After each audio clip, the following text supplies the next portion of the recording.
Moody's U.S. credit rating downgrade, May 16, 2025. On May 16, 2025, Moody's Investors Service made a historic decision. It downgraded the United States sovereign credit rating from AAA, the highest tier, to AA1, the second highest tier. The outlook was revised to stable, signaling no further downgrades in the near term. This move stripped the U.S. of its last remaining top-tier rating, aligning Moody's with S&P and Fitch, which downgraded the U.S. in 2011 and 2023, respectively. The core reason? A decade-long surge in government debt and interest payments, now exceeding levels of other high-rated nations. Key drivers of the downgrade. Let's unpack why Moody's took this step. First, rising debt. The federal debt-to-GDP ratio is projected to skyrocket from 98% in 2024 to 134% by 2035. Deficits nearing 9% of GDP are driven by unsustainable trends. Interest payments and entitlement spending, think Social Security and Medicare, are growing faster than revenues. Second, political gridlock. Successive administrations and Congresses failed to address fiscal deficits. Even recent proposals fall short of reversing the trajectory. And third, tax policy. Extending the 2017 tax cuts could add $4 trillion to GDP deficits over a decade, compounding the problem. Market and economic implications. What does this mean for the economy? Higher borrowing costs.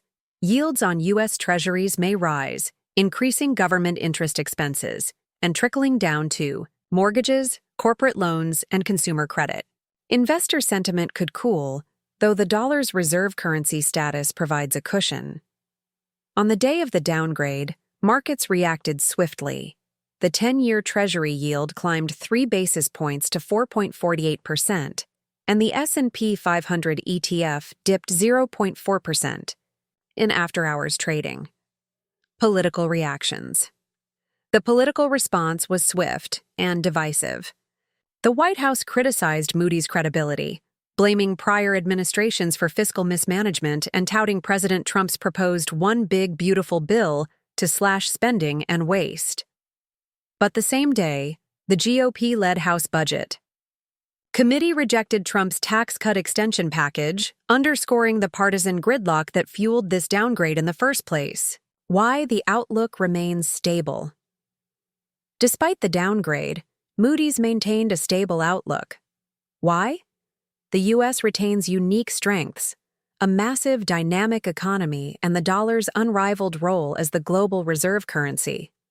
Moody's also expressed confidence in institutions like the Federal Reserve's independence and constitutional checks and balances, even amid recent political turbulence.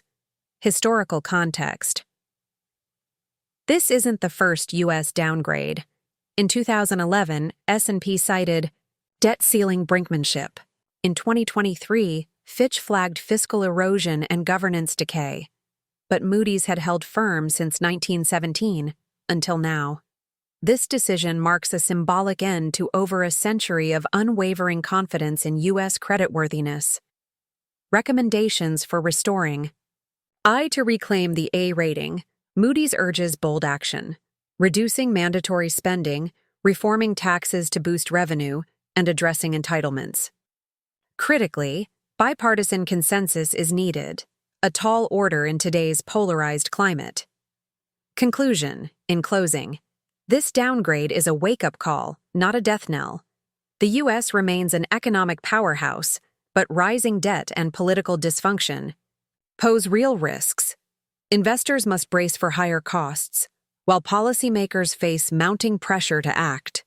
Restoring fiscal health will require tough choices and cooperation across the aisle.